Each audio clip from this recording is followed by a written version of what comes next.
Selamat datang di Ngalor Ngalbum Horor. Are ketumbar merica jahe, bakso beranak he, upil sejahe, menekete he. Yang artinya gimana kabarnya kalian dulur-dulurku semua yang masih tidur sendirian? Bale mane ambe aku Icang dengan peribahasa kali ini. Sedikit demi sedikit, lama-lama habis juga lur. Ini kan yang kalian kangenin kan?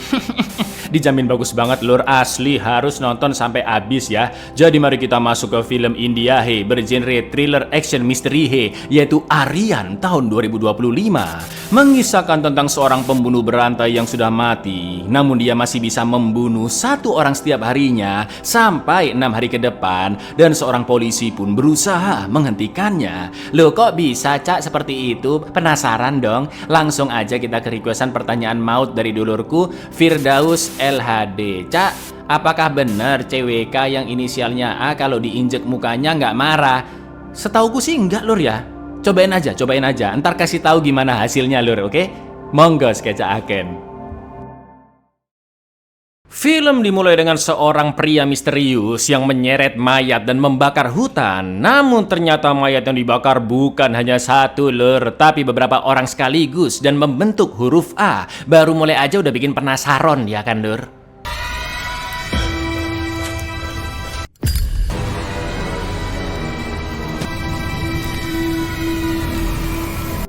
6 tahun pun berlalu dan kita masuk ke hari pertama di sebuah stasiun TV terkemuka yaitu Big Vision. Pembawa acara talk show bernama Nayana sedang bersiap siaran langsung. Namun Hari sebagai manajer talk show memberitahu bahwa narasumbernya diganti. Awalnya menteri bernama Ashok yang diundang, namun dia tidak bisa hadir. Mungkin karena takut ditanya-tanya mengenai skandalnya oleh Nayana yang sangat kritis. Karena bisa dibilang dia ini kayak Najwa Shihab lah lur ya. Jelas Nayana jengkel karena berhari-hari dia sudah riset dan menyiapkan banyak pertanyaan. Narasumber pengganti yang diundang adalah aktor ternama Kailas yang sering tampil di banyak film. Kailas dikenal suka gonta-ganti cewek dan baru-baru ini terkena kasus penipuan yang tentu Nayana bisa mengorek-ngorek terkait kasus tersebut. Di lain tempat seorang bapak-bapak bernama Alagar sedang beraktivitas seperti bapak-bapak pada umumnya di rumah, makan, mandi, ya keseharian manusia lah lur ya. Ketika selesai bersiap-siap, ternyata Alagar akan menonton langsung acara talk show di stasiun TV dan membawa seonggok payung. Namun anehnya dia membuang kunci rumahnya begitu saja. Jelas ada yang gak beres dengan bapak satu ini lur.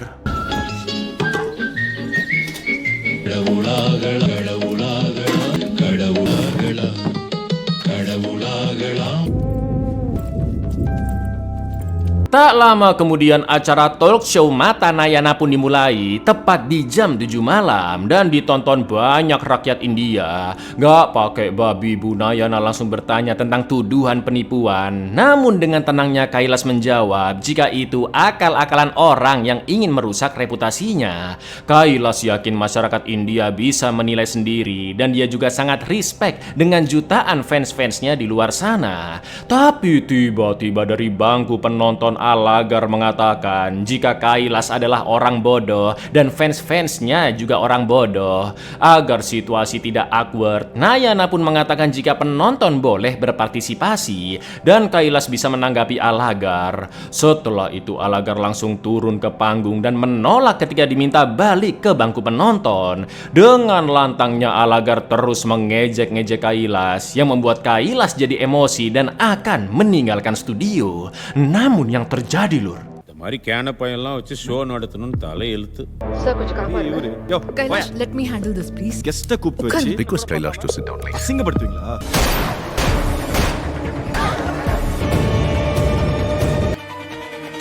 iya, Pak Alagar menembak kaki Kailas. Sontak semua orang di studio maupun di rumah pun terkejut. Alagar memberi tembakan peringatan agar mereka semua diam dan bekerja sama. Karena Alagar tidak suka berteriak-teriak seperti penjahat di film-film. Alagar juga sudah mengunci semua pintu agar tidak ada seorang pun yang bisa masuk atau keluar dari studio.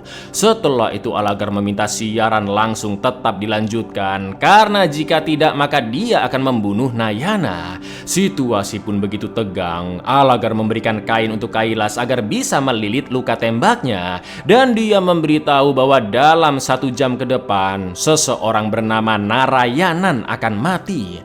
Sementara itu kepolisian sudah sampai di stasiun TV yang dipimpin oleh inspektur bernama Kabir. Dan mereka berencana untuk negosiasi dengan Alagar. Kepala security juga menjelaskan bahwa keamanan mereka sangat ketat. Siapapun yang masuk studio harus di-scan dan digeledah seluruh tubuhnya karena tidak boleh ada yang membawa benda-benda berbahaya. Bahkan HP juga nggak boleh, Lur. Sedangkan Alagar diketahui hanya membawa payung dan entah bagaimana caranya dia bisa memasukkan pistol ke studio. Di lain tempat setelah melihat insiden penembakan di TV, seorang remaja sebut saja Paijo terlihat panik. Dia segera mempacking barang-barangnya dan pergi dari asrama kampus. Begitu pula dengan mas-mas brewok yang terlihat panik dan menghubungi kakaknya bernama Kanan untuk memberitahu bahwa bapak-bapak yang sebelumnya membeli suatu barang ke Kanan sedang menyandra orang-orang di stasiun TV. அந்த ஆள் ஒரு கொடை மட்டும் எடுத்து தான் அந்த கன் இப்ப அவன் கையில இருக்கு. யாரை கொலை பண்ண போறீங்க? அவன் பேர் நாராயணன். அவன் டிவில கன்னோட நிக்கிறானா? கரைக்கு போவானா? சார் பயப்படாத, லைவா தான் போயிட்டு இருக்கு. சோ போலீஸ் எந்த நேரமும் வந்து. Kabir meminta blueprint gedung tersebut dan juga memerintahkan anak buahnya untuk bersiap menerobos masuk karena tidak memungkinkan negosiasi. Kabir juga menelpon Haris untuk memintanya tetap tenang karena polisi pasti akan mengendalikan situasi. Sementara itu Nayana berusaha mengulur waktu sampai polisi datang dengan bertanya ke Alagar apa yang sebenarnya dia inginkan. Alagar pun memperkenalkan siapa namanya dan menjelaskan bahwa dia adalah seorang penulis gagal yang semua karya-karyanya ditolak oleh penerbit karena dianggap kurang kreatif. Judul-judulnya antara lain Crimson Sky, Eye of Hunter, Bleeding Heart, dan Aryan. Padahal butuh waktu 10 tahun bagi Alagar untuk menulis buku-buku itu karena membutuhkan riset mendalam dan mencari informasi ke berbagai tempat. Namun hanya butuh waktu 10 menit saja bagi penerbit untuk menolaknya. என் பேர் அழகர். நான் கொஞ்சம் பேசணும், அவ்வளோதான். 10 நிமிஷத்தில் ஜட்ஜ் பண்ணி தூக்கி போட்டான். என் failed right creativity இல்லைன்னு என் பப்ளிஷர் சொல்லிட்டு. Are you guys okay? Sir நாங்க ஓகே. ஸ்லைட்டா ப்ளீடிங் இருக்கு. That a man named Alagar has attacked the broadcast of the show. Sementara itu Kabir menjelaskan ke timnya bahwa satu-satunya jalan masuk ke studio adalah melalui pintu yang tidak akan bisa diledakkan karena dekat dengan penonton. Kabir pun menelpon Alagar dengan HP yang sudah disediakan oleh kru TV supaya Alagar bisa memberitahu apapun permintaannya.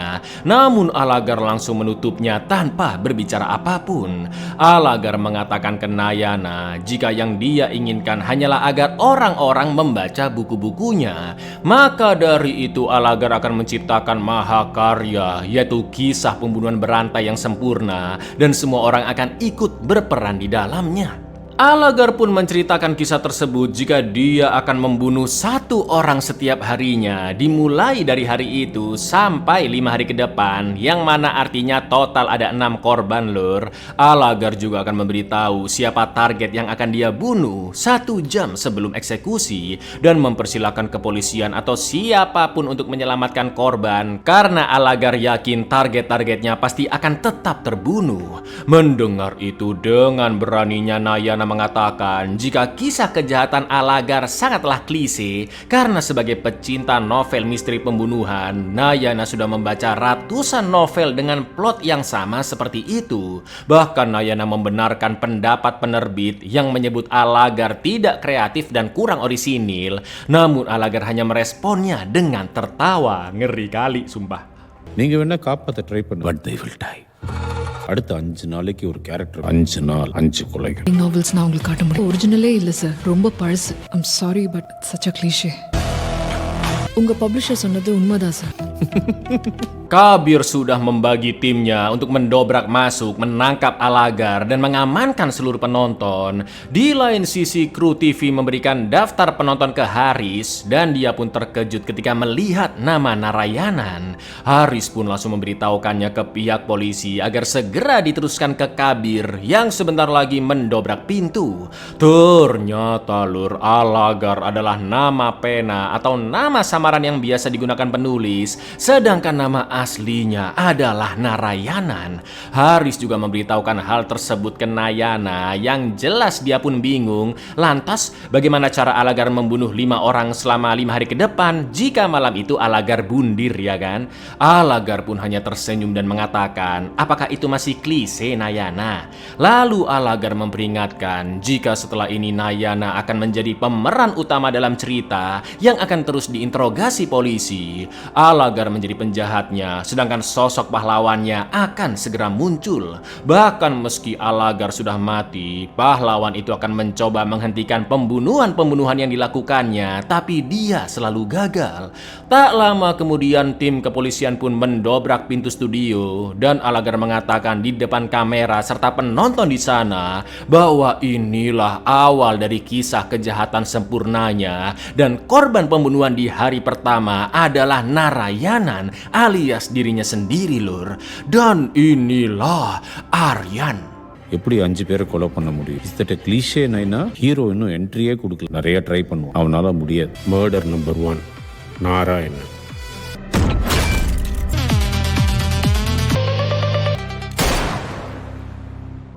Keesokan paginya di hari kedua, komisaris polisi bernama Raffi merasa janggal karena Alagar malah bundir dan investigasi akan tetap dilanjutkan untuk mengetahui apakah ancaman itu memang nyata. Namun karena Kabir ditugaskan untuk menjaga persiapan pemilu, anak buah Raffi pun menyarankan untuk memilih inspektur pengganti yang juga berpengalaman, tegas, cerdas, memiliki etos kerja tinggi dan tidak segan-segan menghadapi musuh, yaitu Arifuddai Nambi. Saat itu Nambi sedang melawan kelompok kriminal yang dengan mudah dapat dia kalahkan. Very good choice. Smart, efficient, and workaholic, sir.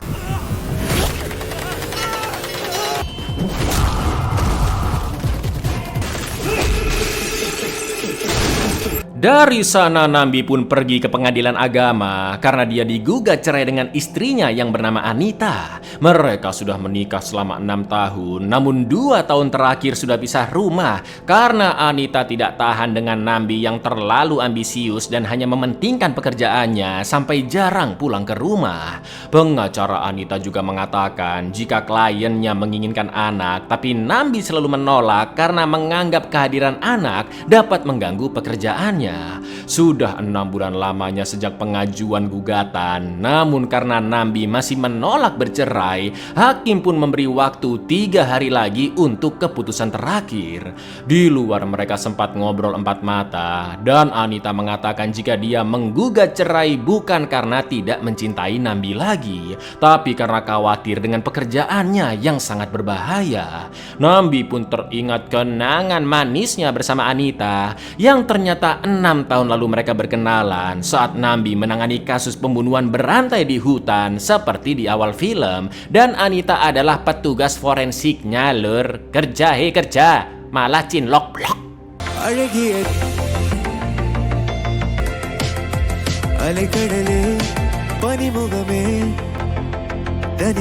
Mereka pun sering bekerja sama di kasus-kasus selanjutnya dan akhirnya ngobrol banyak saat bertemu di sebuah pesta. Ngobrol, nyambung, jadian, jalan-jalan, cocok, direstui orang tua dan camer, nikah akhirnya lur. Di lain sisi kerjaan Nambi juga makin gacor. Banyak tersangka pembunuhan yang berhasil ditangkap dan kasus-kasus lain juga berhasil ditangani. Namun sayang hubungan mereka semakin renggang saking sibuknya Nambi dengan pekerjaannya. Nambi yang sudah menjadi inspektur pengganti langsung mendatangi rumah Alagar yang sudah ditinggali selama 20 tahun. Menurut informasi dari tetangga, Alagar sudah menikah dan memiliki seorang anak berusia 18 tahun yaitu Surya, tidak pakai insomnia. Namun istrinya meninggal beberapa tahun lalu, sedangkan Surya sudah lama tinggal dengan bibinya karena dulu sering berantem dengan Alagar, atau dengan kata lain Alagar hidup sendiri di rumah tersebut lur.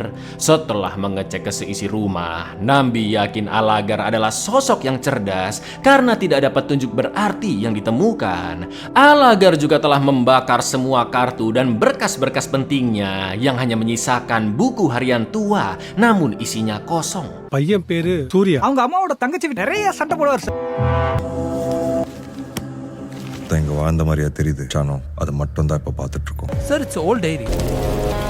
blank ada sir. Dari sana Nambi mendatangi Nayana untuk menginterogasinya dan Nayana pun yakin jika Nambilah pahlawan yang dimaksud oleh Alagar. Seperti perkataannya sebelum bundir bahwa sosok pahlawan akan muncul, Nambi paham jika talk show Mata Nayana memiliki rating tinggi, jumlah penonton banyak, tayang di waktu prime time, dan Nayana juga host yang populer bak selebriti. Tapi Nambi yakin Alagar memilih bundir di acara talk show itu karena suatu alasan lain. Dari CCTV Nambi juga mengetahui bagaimana cara Alagar menyelundupkan pistol, di mana 1 hari sebelumnya Alagar berpura-pura menjadi kurir makanan dan berhasil meretas sistem keamanan gedung ketika penjaga lengah. Setelah itu Nambi membayar bapak-bapak cleaning service gedung agar memasukkan sebuah kotak ke dalam studio dengan alasan isi kotak itu adalah HP karena Alagar ngefans banget sama Nayana dan pengen selfie bareng, padahal isinya pistol ya kan, dan si bapak jelas tidak menyadarinya. அதை விட இம்பார்ட்டன்ட் அழகர் இந்த show choose பண்ணதுக்கு காரணம் இருக்கு. Studio floor security கண்ட்ரோல்ல இருக்கிற ஒரு studio floor. உண்மையதான் சார் சொல்றேன். நைனா மேடம் கூட ஒரு செல்ஃபி எடுக்கணும், பொண்ணா பொட்டிக்குள்ள இருக்குன்னு சொன்னா. Do you think Azhagar will kill again? I'm not sure. Do you? Setelah seharian menjalankan investigasi, Nambi pun melaporkannya ke Pak Raffi bahwa Alagar pasti memiliki alasan bundir di talk show Nayana. Nambi juga masih bertanya-tanya bagaimana cara Alagar mengumumkan nama korban-korban selanjutnya dan bagaimana cara Alagar membunuh mereka. Raffi pun hanya meminta Alagar untuk tetap waspada dan melanjutkan penyelidikan tanpa disorot media karena saat itu sedang masa pemilu, Lur. But இந்த இடம் இந்த TV show ரொம்ப டீட்டெயிலாக பிளான் பண்ணியிருக்கான். செத்ததுக்கு அப்புறம் எப்படி ஒருத்தன் ஒரு 5 பேரோட பேர் அனௌன்ஸ் பண்ண முடியும்? ஸோ சாகணும்னு முடிவு பண்ணி தான் வந்திருக்கான். Something is still not adding up. Keep it low profile. Media attention ஜாஸ்தியா இருக்கு. Election time வேற. Di malam harinya tepat jam 7, tiba-tiba beberapa papan reklame berubah menunjukkan video Alagar dan para pengendara di lampu merah pun langsung merekamnya. Seperti janjinya Alagar memberitahu bahwa korban kedua bernama Ashok yang akan terbunuh 1 jam lagi di kota Chennai. Video ancaman itu pun membuat warga India panik, khususnya yang punya nama Ashok ya kan Lur, termasuk Pak Menteri Ashok yang begitu panik di rumahnya dan meminta perlindungan dari kepolisian. Sementara itu Nambi yakin target yang dimaksud bukanlah Pak Menteri karena Alagar tahu beliau pasti dijaga ketat dan kepolisian juga tidak mungkin melacak semua Ashok-Ashok di seluruh kota. Di lain tempat seorang satpam bernama Ashok juga khawatir menjadi targetnya. Dia berjalan pincang dan masuk ke sebuah telepon umum untuk menghubungi cucunya. Lalu ketika cucunya Ashok mengangkat telepon Lur, tiba-tiba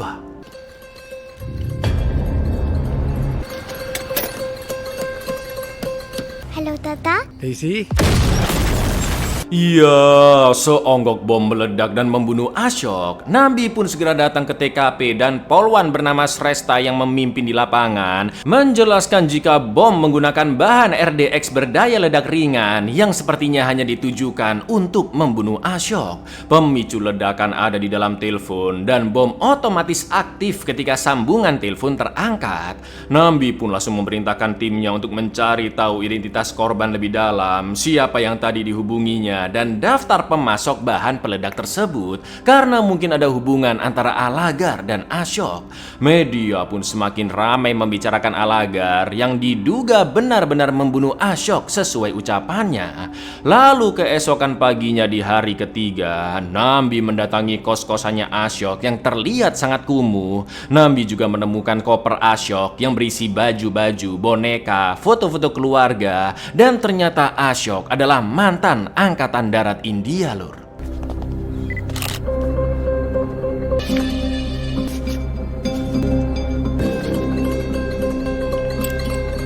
Dari sana Nambi pun mendatangi pihak penerbit yang ternyata baru-baru ini mau merilis buku-buku Alagar dan sekarang permintaannya melonjak drastis sampai ribuan pesanan hanya dalam sehari. Bahkan 2 sutradara juga ingin mendapatkan hak buku-buku itu untuk dijadikan film. Kepala penerbit juga menjelaskan jika sebelum Alagar menyandra stasiun TV, dia datang ke kantor penerbit untuk memberitahu bahwa cuan hasil royalti buku akan diurus oleh pengacara yang sudah dia pilih. Namun Alagar tidak memberitahu siapakah pengacara itu dan hanya mengatakan jika si pengacara akan datang pada waktunya.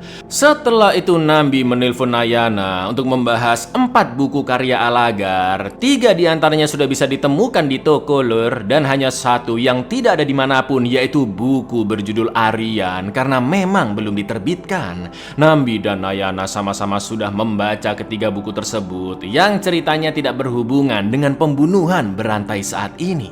ஒரு நாள்லயே 1000க்கு மேல ரைட்ஸ் கேட்டு ஃபோன் பண்ணிடுறாங்க. இத பாத்துக்கிறதுக்கு ஒரு அட்வொகேட்டா டைம் வரும்போது அந்த அட்வொகேட் நான் அவரோட எல்லா புக்ஸ் எக்ஸெப்ட் அந்த ஒரு புக் மட்டும் கிடைக்கல. Sementara itu 2 polisi berhasil melacak Paijo dan menangkapnya ketika baru turun dari bis, lalu dibawa ke suatu tempat agar bisa diinterogasi oleh Nambi. Ternyata Paijo adalah Surya Lur, anak dari Alagar, dan dia mengaku tidak membantu dalam pembunuhan. Lagi pula Surya sudah bertahun-tahun tidak bertemu dengan ayahnya. Sebelumnya Surya kabur dari asrama karena dia takut terseret dengan kasus ayahnya yang menyandra orang-orang di acara TV. Lalu Surya pun menceritakan jika Alagar berambisi untuk mencapai sesuatu yang hebat, apalagi sejak kematian sang istri. Alagar sering pergi dari rumah dalam waktu sangat lama yang katanya untuk kepentingan riset buku mahakaryanya. Terkadang di malam hari Surya juga terbangun karena mendengar suara-suara aneh dan dia melihat Alagar yang jalan mondar-mandir dengan banyak bekas-bekas tanah di tubuhnya. Entah apa yang dilakukan bapaknya itu. Selain itu 2 tahun yang lalu Alagar pernah menyuruh Surya membaca buku mahakaryanya. Namun Surya tidak pernah mau membaca buku tersebut dan tidak tahu apa judulnya. திடீர்னு 2-3 வாரம்லாம் திரும்பி வந்ததுக்கு அப்புறம் ரிசர்ச் பண்ண போனதா அங்கேயும் இங்கேயும் நடந்துட்டு இருப்பாரு சார். சேரும் சகதியுமா இருக்கும் சார். 2 வருஷம் முன்னாடி அவர் ஒரு நாவல் ஒன்று எழுதினார் சார். படிச்சியா? அம்மா இருந்ததுக்கு அப்புறம் ஆள் ரொம்ப குவைட் ஆயிட்டாரு sir. Nambi juga menginterogasi anak dan mantunya Ashok yang mengaku tidak mengenal Alagar. Ironisnya dulu mereka mengusir Ashok begitu saja dari rumah karena males ngurusin beliau, yang akhirnya Ashok pun tinggal sendirian di kos. Bahkan mereka juga males ngangkat telepon dari Ashok yang rutin telepon ke rumah setiap jam 8 malam 2 hari sekali.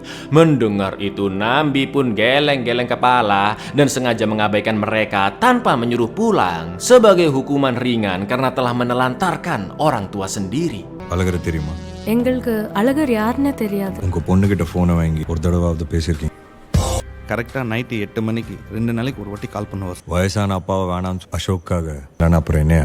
Setelah itu Nambi melapor ke Raffi bahwa Ashok diketahui bukan hanya seorang penulis, tapi dia juga pernah kuliah teknik informasi dan sangat ahli di bidang peretasan maupun keamanan cyber. Itulah mengapa Alagar mampu meretas sistem keamanan gedung dan papan reklame di waktu yang telah ditentukan agar memunculkan video rekamannya. Nambi sudah memerintahkan untuk mematikan seluruh papan reklame di kota agar tidak menimbulkan kepanikan lagi. Dan dari hasil pengamatannya, Ashok tidak memiliki hubungan apapun dengan Alagar, seolah-olah Alagar mengincar korban-korbannya secara random. Akan tetapi Nambi mendapatkan sebuah kesamaan, yaitu Alagar dan Ashok sama-sama kesepian karena telah kehilangan istri juga ditinggal pergi oleh anaknya. Maka dari itu Nambi beranggapan jika korban selanjutnya adalah pria tua kesepian yang juga ditinggal oleh keluarganya. So we have also found out that he is an expert in hacking and cyber. Very similarities. உயிரோட இருக்கிறவங்க பசங்க லோன்லியான ஒரு life. We will end this soon, sir. Don't worry. மாதிரி ஒரு வயசான ஒதுக்கப்பட்ட ஒரு ஆள் தான் அவனோட அடுத்த விக்டிமா இருக்கும் sir. Baru aja kelar laporan, tepat di jam 7 malam Nambi diberitahu oleh petugas bahwa rekaman video Alagar kembali muncul, namun kali ini di TV Lur, dan Alagar mengatakan jika korban ketiga bernama Razia. Nambi pun langsung kena semprot atasannya karena salah menduga korban berikutnya adalah pria tua, dan dari namanya kepolisian pun tahu bahwa Razia adalah wanita muslim. Sementara itu kita diperlihatkan Razia yang seorang penari tradisional akan tampil di sebuah acara festival. Meski Nambi sudah memerintahkan timnya agar menyebarkan informasi nama korban ke wilayah orang-orang muslim dan meminta mereka melacak Razia, tapi semua sudah terlambat Lur. Razia pun tewas diracun ketika dia sedang tampil.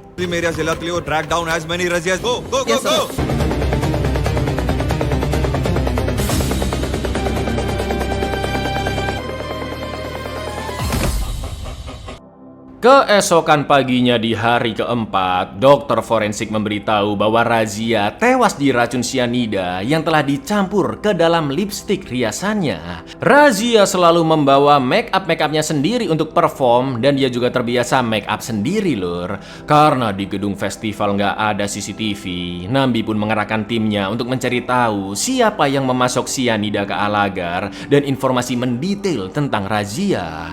Beberapa saat kemudian Nambi mendapatkan info penting terkait Ashok dan Razia, di mana teman Ashok yang juga veteran perang memberitahu jika Ashok adalah sosok yang sangat tangguh dan dulu saat peperangan dia menyelamatkan 6 tentara. Bahkan Ashok tidak mempedulikan dirinya yang terluka parah hingga menyebabkan kaki kanannya diamputisa. Namun rekannya merasa miris karena Ashok diusir anaknya sendiri dari rumah dan tinggal di kos-kosan yang tidak layak. Padahal Ashok adalah seorang pejuang yang mementingkan kehidupan orang lain. Emang durhaka mentok anaknya ini lur. Nyesel nggak tuh pas tahu cerita bapaknya ya kan? Sementara itu Razia dulu memiliki sanggar tari tradisional khusus anak-anak kurang mampu dan Razia dianggap guru yang sangat baik. Akan tetapi umat Hindu memprotes Razia yang wanita muslim karena mengajarkan tarian tradisi Hindu. Begitu pula dengan umat muslim yang melarang Razia karena tarian itu bukan tradisi Islam. Meski Razia begitu mencintai tarian tersebut, tapi apa daya sanggar pun terpaksa ditutup agar tidak menjadi masalah. Severe blood loss இருந்த அசோக் உயிருக்கு போராட்டம் இருந்த 6 சோல்ஜர்ஸையும் யாரும் பார்க்காத இன்னொரு முகத்தை போர்க்களத்தில் நான் பார்த்துருக்கேன். கடைசி காலத்துல ரொம்ப கஷ்டப்பட்டாருன்னு கேள்விப்பட்டேன். Hindus protest பண்ணாங்க. Muslims protest பண்ணாங்க. Agar lebih cepat menemukan korban selanjutnya, Nambi pun membentuk tim cyber yang bisa mengakses database penduduk dan ketika nanti Alagar memberitahu nama korbannya, kepolisian bisa lebih cepat menemukan orang tersebut. Setelah itu Nayana meminta Nambi datang ke rumahnya karena dia ingin membicarakan tentang kasus pembunuhan berantai ini. Nayana masih bingung mengapa Alagar memilih korban-korban itu. Ashok adalah perwira militer yang baik, sedangkan Razia juga guru yang baik. Mereka adalah orang-orang biasa yang tidak punya catatan kriminal dan juga tidak terkenal. Maka apa sebenarnya yang diincar oleh Alagar? Tak lama kemudian anak buah Nambi memberitai bahwa pemasok bahan RDX telah ditemukan, yang tak lain tak bukan adalah Kanan lur, dan dia memiliki kakak bernama Balram yang merupakan mafia di pelabuhan.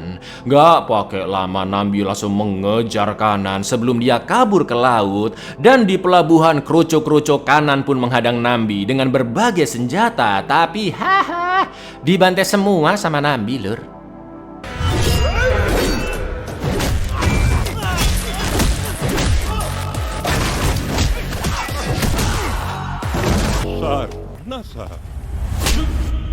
Setelah ditangkap, Kanan pun mengaku jika Alagar memang mendatanginya untuk membeli RDX yang biasa dia gunakan untuk mengambil banyak ikan secara ilegal. Bahkan Alagar juga memesan sianida dan Kanan pun langsung setuju karena Alagar membayar dengan uang yang sangat banyak. Namun Alagar juga sempat memesan 2 bahan kimia, tapi Alagar tidak memilikinya dan Kanan juga lupa nama 2 bahan kimia tersebut. Kanan pun akhirnya ditangkap untuk diinterogasi terkait penyelundupan narkoboy dan barang-barang ilegal yang sering dilakukan kakaknya Balram. Lalu di jam 5 sore, laptop Alagar yang entah berada di mana secara otomatis memblast chat ke banyak nomor HP yang ternyata berisi rekaman video. Alagar mengatakan jika di titik itu polisi pasti kebingungan dan menduga ada seseorang yang membantu pembunuhannya. Namun Alagar menekankan bahwa dia bekerja sendiri, bahkan ditunjukkan rekaman saat peledak dimasukkan ke dalam telepon, dan nama korban keempat adalah Yufaraj lur. Saat itu juga kepolisian langsung mencari nama Yufaraj di database, sedangkan netizen di sosmed juga rame membicarakan siapakah Yufaraj yang dimaksud. என்னோட 4வது கேரக்டர் Yuvraj.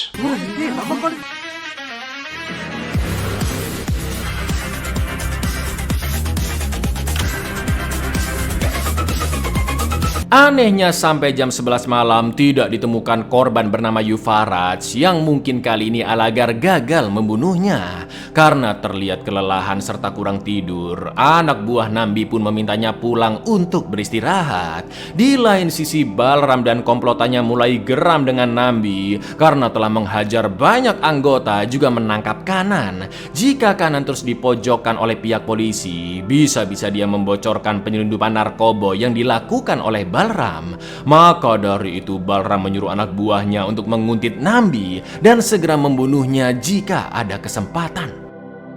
Sepulangnya ke rumah, Nambi yang ketiduran di kursi mimpi buruk melihat Alagar yang memberitahu bahwa target selanjutnya adalah Anita. Lalu keesokan paginya di hari kelima, Nambi mendapat laporan bahwa mayat Yuvaraj telah ditemukan, Lur. Dia adalah seorang aktivis lingkungan yang kemarin sore akan membuat konten aksi protes untuk menyelamatkan ekosistem laut. Tapi tiba-tiba Yuvaraj sesak nafas dan akhirnya koit karena ternyata tabung yang seharusnya berisi 20% oksigen dan 70% nitrogen telah berubah menjadi 100% oksigen, yang mana itu sangat berbahaya bagi paru-paru. For your information, udara yang kita hirup sehari-hari juga terdiri dari oksigen dan nitrogen dengan kadar yang mirip-mirip seperti tadi, Lur. 30% nitrogen இருக்கு. Cylinder tamper பண்ணி oxygen fill பண்ணிருக்காங்க. அதனால தான் ஒரு தண்ணி கடியில மூச்சு இந்த மாதிரி பியூர் ஆக்சிஜனை கடலுக்கு அடி நம்ம லங்ஸ் ஷட் டவுன் ஆயிடும். Setelah menganalisa ketiga korban, Nambi pun melapor ke para petinggi kepolisian jika Alagar sudah mengetahui rutinitas para korban, dan tentu Alagar bisa menyiapkan pembunuhannya sebelum dia bundir. Seperti Ashok yang telepon ke rumah anaknya 2 hari sekali di jam 8 malam dan selalu memakai telepon umum yang sama. Razia yang rutin perform di festival dan membawa make upnya sendiri. Sampai Yuvaraj yang menjadwalkan pembuatan konten aksi protes, dan dia juga selalu membawa tabungnya sendiri. Keempat korban termasuk Alagar memiliki kesamaan, yaitu orang-orang yang diabaikan, tidak dihiraukan, dan tidak dianggap penting di masyarakat. Nambi yakin riset yang dilakukan Alagar selama bertahun-tahun adalah dengan menguntit banyak orang sampai menemukan korban yang tepat agar rencananya bisa berjalan lancar dan seolah-olah mustahil dilakukan orang mati. Sungguh seorang pembunuh yang sangat jenius, Lur. Nambi menjelaskan bahwa kasus seperti ini sangatlah mengerikan dan belum pernah terjadi sebelumnya. Seperti perkataan Alagar yang menganggap pembunuhan berantai ini adalah mahakaryanya sebagai seorang seniman. Nambi juga menyadari satu petunjuk penting, yaitu judul buku yang ditolak oleh penerbit, yaitu Aryan. Ya, masing-masing hurufnya adalah nama para korban, Lur, yaitu Alagar sendiri, Ashok, Razia, dan Yuvaraj. Sedangkan 2 korban selanjutnya berinisial A dan N, Lur. Apakah Astuti dan Ngateman? Rasanya jelas tidak mungkin dong. Nambi yakin tidak ada kejahatan yang sempurna, maka dari itu kepolisian pasti bisa menggagalkan rencana Alagar. அவங்க routinesலயே trap set பண்ணி just sabotage routine. This is not just a perfect crime. He is a perfect criminal and he is an artist. இது அவனோட master Aryan. And we will stop it. There is no such thing as a perfect crime. Setelah itu Nambi mendatangi Anita yang tinggal di rumah saudarinya. Karena Nambi tidak bisa datang ke persidangan, maka perceraian mereka pun sudah dianggap sah. Nambi meminta maaf atas keegoisannya selama ini, juga berterima kasih atas semua kenangan indah mereka. Dan Nambi berharap Anita bisa menemukan sosok yang lebih baik. Namun tanpa disadari, Nambi sudah dibuntuti oleh 2 anak buah Balram yang terus melapor ke bosnya. Kembalinya ke kantor, ahli IT pun menjelaskan bahwa tim cybernya sudah membuat program berbasis AI yang sudah terhubung dengan semua data warga India, seperti telepon, transaksi keuangan, kapan saja mereka online di sosmed, dan lain-lain. Yang intinya program tersebut mampu melacak seseorang dengan lebih cepat karena bisa merangkum profil seseorang, Lur.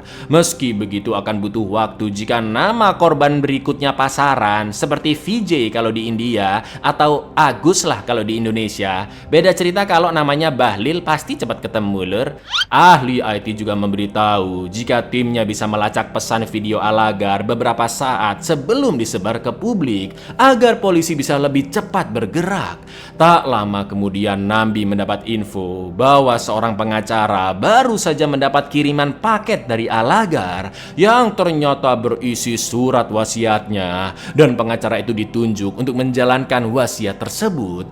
Alagar mengatakan jika hasil dari royalti buku, rumahnya juga semua sisa kekayaannya akan diberikan secara merata ke 7 lembaga amal, yaitu Badan Kesejahteraan Penulis, Badan Kesejahteraan Angkatan Darat, Badan Nasional Kesejahteraan Guru, Greenpeace atau organisasi kampanye lingkungan, Badan Kesejahteraan Perawat, dan Care India yang memperjuangkan hak-hak kelompok tertindas. Namun ada lembaga ketujuh, yaitu Badan Kesejahteraan Polisi. Nambi sadar jika 4 lembaga sudah mewakili 4 korban, sedangkan Badan Kesejahteraan Polisi hanyalah bentuk ejekan Alagar kepada polisi yang tidak bisa menyelamatkan korban, dan itu artinya hanya tersisa 2 lembaga lagi, yaitu Badan Kesejahteraan Perawat dan Care India. நம்மளை வேணே அசிங்கப்படுத்திருக்கான் சார். நம்ம இப்போ கவனிக்க வேண்டிய விஷயம் and 2 more possible victims. Shrestha, speak to Care India. Nightingale Welfare Association can notify பண்ணு. Wait பண்ணி மூச்சு புடிச்சிட்டு நிக்காம. Let's get ahead of this mania. Di lain sisi, sebuah stasiun TV mendapat kiriman dari Alagar yang ternyata rekaman videonya kali ini berada di dalam flash disk, atau dengan kata lain di titik itu Alagar sudah membaca pergerakan polisi yang pasti akan menggunakan tim cyber. Tepat di jam 5 sore, stasiun TV itu pun menayangkan rekaman video Alagar yang memberitahu bahwa korban kelima bernama Asya. Dalam waktu singkat, tim cyber berhasil mengerucutkan 3 nama Asya yang bekerja sebagai perawat, dan dari ketiga nama itu, emak-emak bernama Asya lah yang pernah mengalami kehilangan di masa lalu seperti korban-korban sebelumnya. Beliau sudah berpengalaman selama 20 tahun, menjadi kepala perawat selama 5 tahun, dan menjadi garda terdepan saat wabah COVID melanda bersama suaminya yang juga seorang perawat lur. Tapi naas suami Asya pun meninggal akibat COVID, dan tetangga sekitar rumah sempat mengusirnya karena khawatir ketularan virus COVID. Di jam 5:25 menit, Nambi pun segera OTW ke rumah Asya dengan anak buahnya. Dilalah mereka papasan dengan Asya yang sedang berjalan menuju makam suaminya, dan Nambi jelas tidak menyadarinya lur. Sesampainya di rumah Asya, ibu-ibu tetangga memberitahu Nambi jika Asya pasti pergi ke makam dekat gereja karena hari itu adalah hari kematian suaminya. Untungnya Nambi datang tepat waktu dan segera mengamankan Asya yang sedang berdoa. Tapi ketika Asya dimasukkan ke mobil, Nambi pun melihat bercak darah di tangannya karena ternyata ஆனா அவங்க சேஃப்டிக்காக கொஞ்ச நேரம் எங்க கூட வாங்க. சரி. நீங்க அக்பரோட ஹெட் குவார்ட்டர்ஸ்க்கு போங்க. I'll see you there.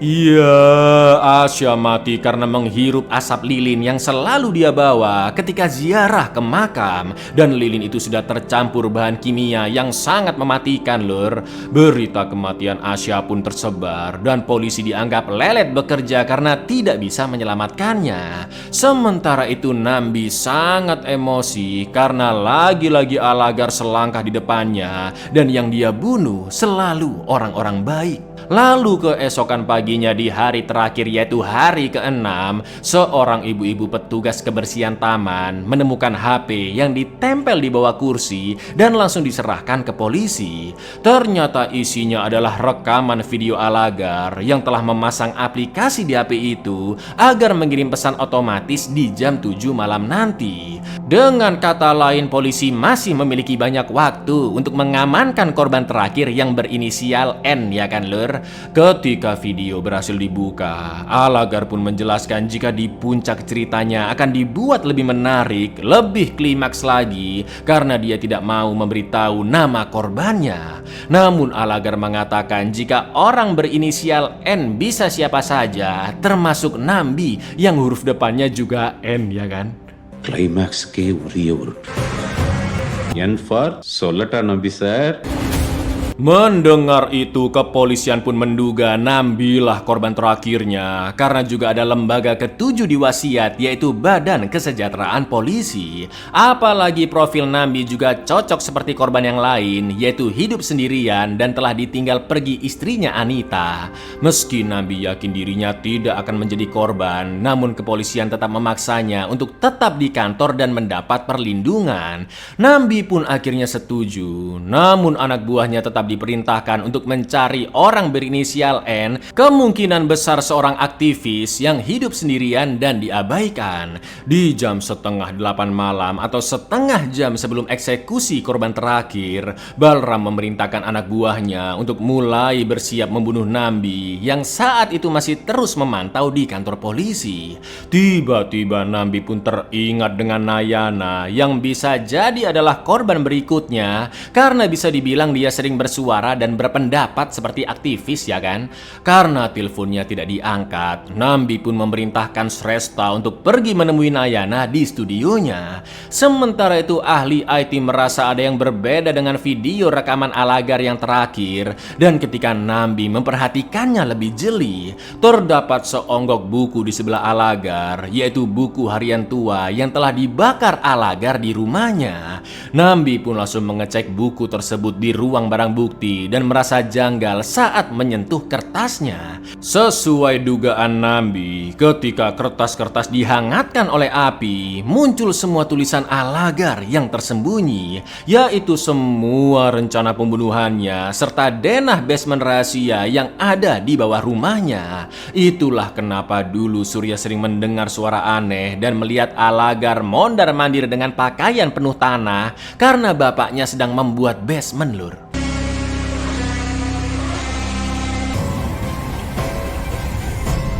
அங்கேயும் இங்கேயும் நடந்துட்டு இருப்பாரு சார். ஏதோ சேரும் சகதியுமா இருக்கும். Mau nggak mau, Nambi pun segera OTW ke rumah Alagar karena mungkin ada petunjuk di basement atau bahkan korban terakhir ada di sana. Ketika akan sampai, Nambi pun terpaksa lanjut berjalan karena sedang ada acara umat muslim, dan ternyata Alagar sudah menyiapkan pesan otomatis yang dikirim ke HP beberapa orang di sana berisi bahwa mereka adalah korban berikutnya. Jelas kepanikan pun terjadi, ya kan? Nambi berusaha menghindari kerumunan, dan di saat yang sama Balram menyuruh anak buahnya untuk membunuh Nambi saat itu juga. Tapi mereka semua dengan mudah dikalahkan dan Nambi segera berlari ke rumah Alagar dengan waktu yang tersisa 5 menit lagi, lur.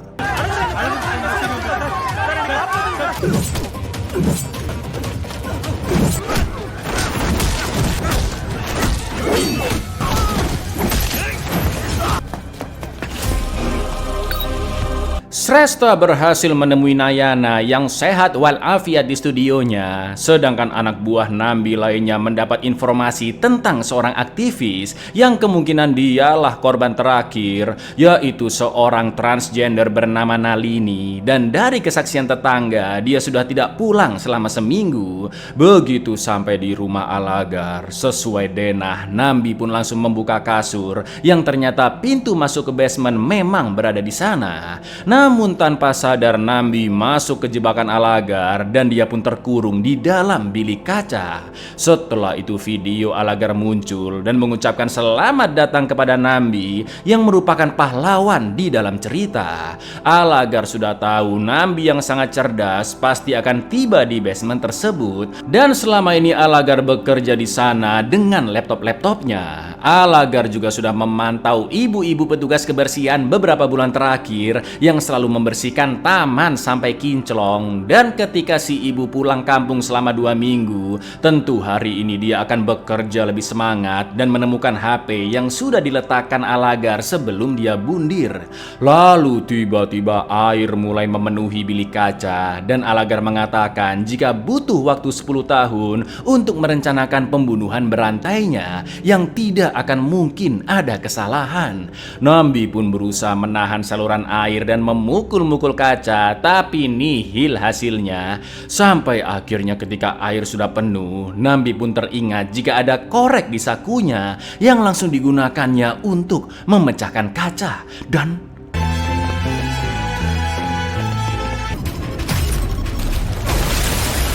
Alhamdulillahnya Nambi berhasil lolos, sedangkan Sresta dan rekannya yang sudah sampai di sana memberitahu bahwa kemungkinan korban berikutnya adalah Nalini. Nambi pun yakin Nalini ada di sana dan dia menyadari jika air surut dengan cepat karena mengalir ke lantai yang renggang. Ya, ternyata sejak seminggu yang lalu Nalini disembunyikan di dalam sana dan diberi oksigen. Alagar sudah memperhitungkan semua rencananya. Jika Nambi berhasil lolos dari bilik kaca, maka air memenuhi tempat Nalini disekap untuk menewaskannya. Sangat luar biasa ngeri, tapi jenius sih lur bapak satu ini ya kan. Untungnya Nambi cepat menyadari tempat penyekapan Nalini dan dia pun berhasil terselamatkan. Lalu di keesokan harinya kepolisian mengadakan konferensi pers terkait kasus pembunuhan berantai Alagar yang akhirnya resmi ditutup, dan kepolisian juga mengucapkan selamat kepada Nambi beserta timnya. Salah satu wartawan pun bertanya apa sebenarnya motif Alagar melakukan pembunuhan berantai ini. Lalu Nambi menjelaskan bahwa motif Alagar adalah untuk menyadarkan semua orang agar lebih menghargai sesama manusia. Alagar sebagai korban pertama adalah penulis cerdas, namun karyanya berjudul Aryan tidak dihargai penerbit, bahkan hanya dibaca sepintas saja tanpa mempedulikan dedikasinya selama bertahun-tahun, seperti banyak bakat-bakat di luar sana yang tidak lagi dihargai. A failed writer இல்லைன்னு என் பப்ளிஷர் சொல்லிட்டான். எல்லா நல்ல கலைஞர்களுக்கு இந்த உலகம் என்ன பாராட்டணும்னு நினைச்சேன். Korban kedua Ashok adalah pahlawan negara dan seorang pejuang. Namun ketika beralih menjadi satpam, tidak ada lagi yang memandangnya. Kematian Ashok mewakili para pekerja tua yang digaji dengan upah minimal dan diabaikan sistem. ஆமா பெரிய போலீஸ் நீங்களாம் வேஸ்ட்டா. Razia korban ketiga sangat mencintai budaya tari India, namun mendapat diskriminasi karena agama. Bahkan tariannya dianggap tidak relevan dengan zaman modern. Kematiannya membuka mata banyak orang dengan seniman-seniman tradisional yang sudah terlupakan. இத பாரு இந்த கலை சேவை இதெல்லாம் காசு வராது. ஒன்னும் நடக்க போறது இல்ல. அந்த மாதிரி எவ்வளவு டான்ஸ் இருக்கு. Korban keempat Yuvaraj, aktivis lingkungan yang sudah jarang ditemui dan sering diperlakukan buruk oleh oknum-oknum pencemar lingkungan demi keuntungan pribadi. Ayah dan teman-teman Yuvaraj juga tidak mendukung prinsip hidupnya karena dianggap membuang-buang waktu. Kematiannya bertujuan untuk mengingatkan bahwa bumi tidak lagi sehat, namun orang-orang yang peduli justru disingkirkan para oknum. இல்ல பிஸியா இருந்தேன் அதான். என்ன பெரிய அந்த கடல்ல குப்பல்ற வேலை தானே, இங்க எதுவும் மாற போறது இல்ல. சும்மா நாட்டை காப்பாத்துற மண்ணை காப்பாத்துறேன். Korban kelima Asya, perawat garda depan yang sewaktu-waktu nyawanya bisa terancam demi menyelamatkan orang lain yang terkena COVID. Namun dia justru diusir dan jasanya juga dilupakan ketika wabah COVID sudah berakhir. Sedangkan korban terakhir Nalini adalah kelompok masyarakat yang paling terpinggirkan dan menghadapi banyak tantangan saat merubah gendernya, seperti dikucilkan masyarakat, juga pengabaian dari orang tua serta anaknya. Nalini disimbolkan sebagai perjuangan dari kaum minoritas yang tidak mendapat perhatian.